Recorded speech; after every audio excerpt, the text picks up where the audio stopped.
So I'm going to go over the three main types of deeds that you'll see in residential real estate. And I'm just going to touch ever so briefly on each one and give you a very broad overview of what they mean. So first, there's the warranty deed.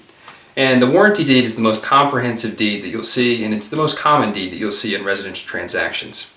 And what it means is that the seller warrants to the buyer that they have good title in the property and they will defend against defects for the entire time that they own the property and any time prior to the seller taking title to the property. So the buyer can rest assured that if a defect is discovered that occurred prior to the buyer buying, that the seller will protect them. So let's contrast that with a special warranty deed.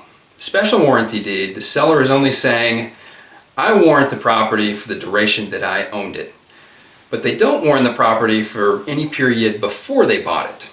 So the seller gives some warranties, but only for the duration that they actually own the property.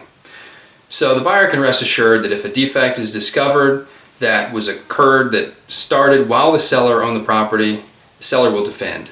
But if that defect occurred prior to the seller buying the property, the seller has no obligations to the buyer. So let's contrast that with the quitclaim deed. With the quitclaim deed, the seller merely says, whatever rights I have in this property, I convey onto you. The seller does not say that they have good title or any title at all. In fact, the seller might have perfect title or they might have no title at all. But whatever they have, they convey to the buyer. So those are the three main types. Warranty deed offers the most broad coverage, the buyer has the most reassurance, and the seller has the most liability.